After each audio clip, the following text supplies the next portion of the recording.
Israel और America के Iran पर 5वें रोज भी शदीद हमले। ईरान में शहादतों की तादाद 1045 हो गई। 10 साल से कम उम्र 180 बच्चे भी शोहदा में शामिल। इसराइली फौज का ईरान में स्ट्रेटेजिक अहदाफ को निशाना बनाने का दावा। ईरान का M17 तैयारे को तबाह करने का दावा भी कर दिया। दारुल हुकूमत तेहरान में खौफनाक धमाकों की आवाजें। आज़ादी स्क्वायर और मशरकी और मगरबी हिस्सों में भी धमाके। दारुल हुकूमत तेहरान से धुएं के बादल उठते रहे। मिसाइल लॉन्च प्लेटफॉर्म और फजाई दिफाई निजाम को भी निशाना बनाया। इसराइली फौज ने दावा किया है कि ईरान में अब तक 300 मिसाइल लॉन्च प्लेटफॉर्म तबाह किए जा चुके हैं। सिहुनी फौज की इस्फहान, शिराज और हमदान में बमबारी। दूसरी तरफ अमेरिका ने ईरान के 17 बहरी जहाज और आबदोज तबाह करने का दावा कर दिया। अमेरिकी सेंटकॉम के मुताबिक समंदर में ईरानी बहरिया की मौजूदगी खत्म कर दी। खलीज, ओमान और अबनाए हुर्मज में कोई ईरानी जहाज मौजूद नहीं। अमेरिकी हुकाम का ईरान में अब तक 1700 अहदाफ को निशाना बनाने का भी दावा।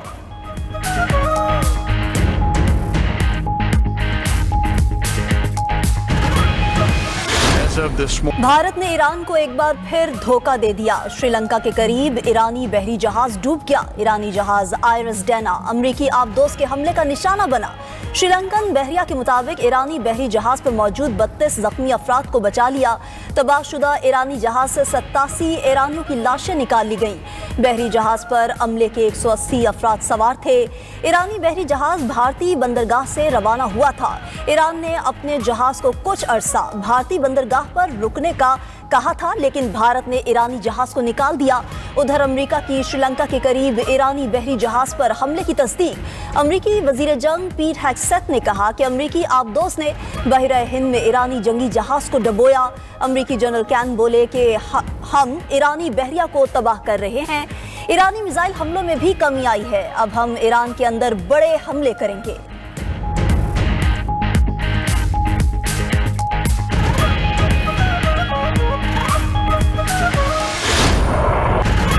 ईरान का मिसाइलों की नई लहर से इसराइल पर हमला। ईरान ने अमरीकी और इसराइली अहदाफ पर 40 मिसाइल दाग दिए। तल अबीब, मकबूजा बैतुल मकदस और मगरबी किनारे में हमले।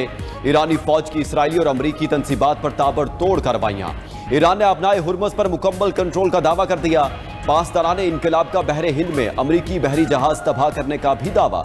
कहा कि गोला बारूद ले जाने वाले अमरीकी बहरी जहाज को मिसाइलों और ड्रोन से निशाना बनाया। अल कदर मिसाइल ने अमरीकी बहरी जहाज को रिफ्यूलिंग के दौरान समंदर में डबो दिया। पासदाराने इनकलाब का अपनाए हुर्मज में 10 से जायद ऑयल टैंकर्स पर हमला।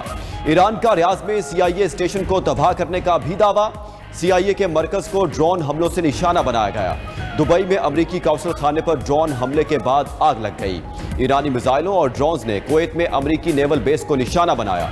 बहरीन में अमरीकी बहरिया के हेडक्वार्टर्स और फौजी अड्डे पर मिसाइलों और ड्रोन से हमला। ईरानी फौज ने दावा किया है कि बहरीन पर हमले में 160 अमरीकी फौजी हलाक हो गए। उधर ईरानी हमले में हलाक होने वाले 4 अमरीकी फौजियों की शिनाख्त जाहिर कर दी गई।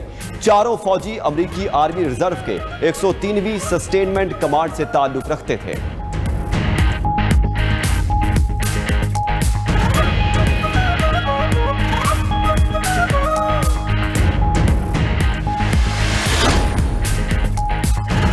शहीद ईरानी सुप्रीम लीडर आयतुल्लाह खामनाई का ताज़ियती इज्तिमा मुलतवी। ईरानी मीडिया के मुताबिक मुल्क भर से अवाम की तेहरान आमद की ख्वाहिश पर ताज़ियती इज्तिमा मुलतवी किया गया। मुख्तलिफ सूबों से शहरियों की बड़ी तादाद में दरख्वास्तें मिली। ज़्यादा से ज़्यादा अवामी शिरकत को यकीनी बनाने के लिए जनाजा मुअख्खर किया गया। उधर इसराइली हमले में ईरानी सुप्रीम लीडर के बेटे मुश्तबा खामनाई महफूज रहे हैं। अमरीकी अखबार न्यूयॉर्क टाइम्स के मुताबिक मुश्तबा खामनाई सुप्रीम लीडर के लिए मजबूत उम्मीदवार हैं। ईरानी अबूरी क़यादत के 2 खुफिया इजलास हुए। दोनों में मुश्तबा खामनाई मजबूत तरीन उम्मीदवार साबित हुए। मुश्तबा खामनाई की बतौर ईरानी सुप्रीम लीडर नामजदगी का ऐलान आज मुतवक्के था, लेकिन सिक्योरिटी खदशात के पेश नज़र नाम जारी नहीं किया गया। मुश्तबा खामनाई को अमरीका और इसराइल बराह रास्त हदफ बना सकते हैं।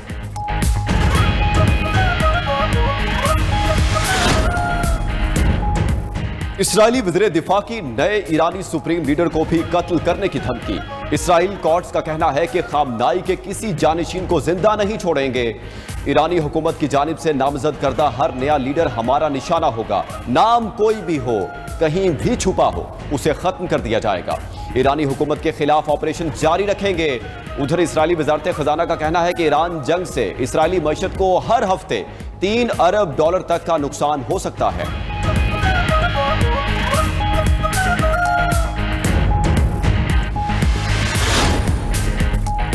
वज़ीर-ए-आज़म शहबाज शरीफ की ज़ेर सदारत पार्लिमानी लीडर्स का इन कैमरा इजलास। पार्लिमानी रहनुमाओं को पाक अफगान सूरत हाल मशरक़े वुस्ता जंग पर ब्रीफिंग दी गई।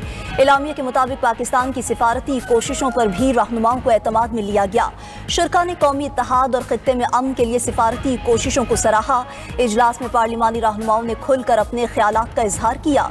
मौजूदा सूरत हाल में मिली इत्तेहाद, इत्तफाक और यगांगत की जरूरत पर जोर दिया।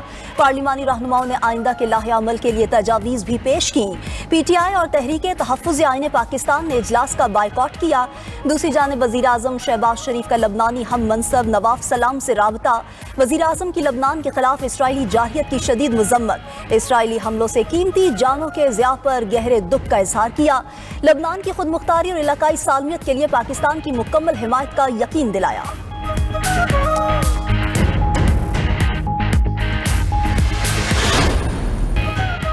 ब्रीफिंग पार्लियामेंट के अंदर होनी चाहिए। कौमी सलामती पर कोई समझौता नहीं, मगर सिर्फ हाँ में हाँ मिलाने के लिए साथ नहीं बैठेंगे। चेयरमैन PTI बैरिस्टर गौहर की पार्लियामेंट हाउस में मीडिया से गुफ्तगू। कहा कि हर मामले पर हम रियासत के साथ खड़े हैं। बानी PTI से हमारी मुलाकात नहीं होने दी जा रही, फिर कहते हैं फोटो सेशन के लिए हमारे साथ आकर बैठ जाएं। हमने कौमी सलामती के मसले पर हमेशा मुल्क का साथ दिया। अफगानिस्तान से दहशतगर्दी हो रही है, उनको सर छुपाने की जगह नहीं मिलनी चाहिए। दहशतगर्दों का पीछा करके मंतकी अंजाम तक पहुंचाना चाहिए।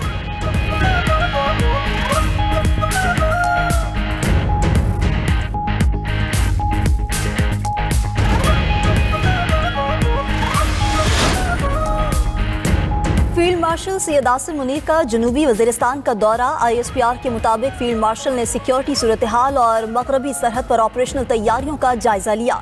दौरे के दौरान शहदा को खराज अकीदत पेश किया गया। फील्ड मार्शल ने मुल्क के दिफा में शहदा की कुर्बानियों को कौमी सलामती की बुनियाद करार दिया। फील्ड मार्शल सैयद आसिम मुनीर ने फ्रंट लाइन इलाकों में तैनात अफसरान और फौजी जवानों से मुलाकात की और जवानों के आला पेशा वराना मयार, ऑपरेशनल तैयारियों और बुलंद हौसले को सराहा।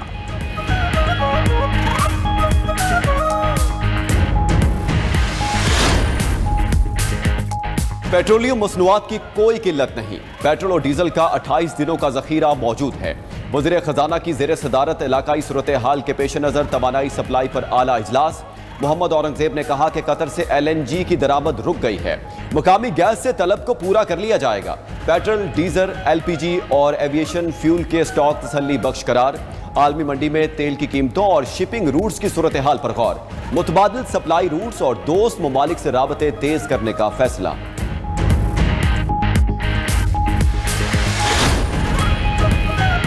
वजीर पेट्रोलियम अली परवेज मलिक की सऊदी सफीर नवाफ सईद अल मालकी से मुलाकात। पाकिस्तान की बंदरगाह याम्बो के जरिए मुतबादिल तेल सप्लाई रूट की दरख्वास्त। सऊदी अरब की पाकिस्तानी दरख्वास्त पर मुकम्मल हिमायत की यकीन दहानी। वफाकी वजीर अली परवेज मलिक ने कहा कि मुश्किल वक्त में हिमायत पर सऊदी अरब के शुक्रगुजार हैं। उम्मीद है कि बंदरगाह याम्बो से तेल की सप्लाई में पाकिस्तान को तरजीह दी जाएगी। सऊदी सफीर ने कहा कि किसी भी हंगामी जरूरत के पेश नजर पाकिस्तान के साथ भरपूर ताउन जारी रखेंगे।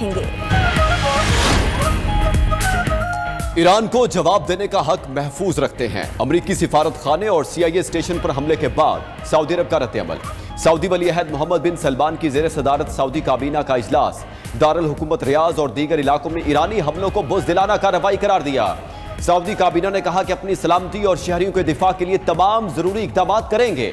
सऊदी अरब का खित्ते के दीगर ममालिक से भरपूर यकजहती का इजहार। दूसरी तरफ ईरान ने मशरिक़ वुस्ता में बेशतर अमरीकी तनसीबात तबाह कर दी। गैर मुल्की मीडिया ने अमरीकी तबाह हाल अहम तनसीबात की तस्वीर शेयर कर दी। सऊदी अरब में अमरीकी AN-2 रडार ईरानी हमले में तबाह। बहरीन, कुवैत और UAE में थार्ड सिस्टम समेत अहम तनसीबात को मलियामेट कर दिया। उर्दन, कतर और कुवैत में भी अमरीकी हैंगर और एयर बेसिस को शदीद नुकसान पहुंचा।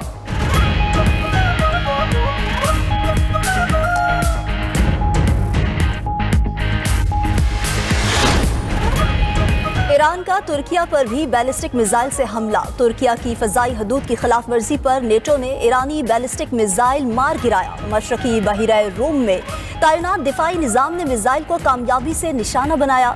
मिसाइल का मलबा तुर्किया के सरहदी इलाके में गिरा, कोई जानी नुकसान न हुआ। तुर्क वजारत दिफा का कहना है कि मिसाइल इराक और शाम की फजाई हदूद से होता हुआ तुर्किया की तरफ बढ़ रहा था। अपनी फजाई हदूद के दिफा के लिए किसी भी हद तक जाएंगे।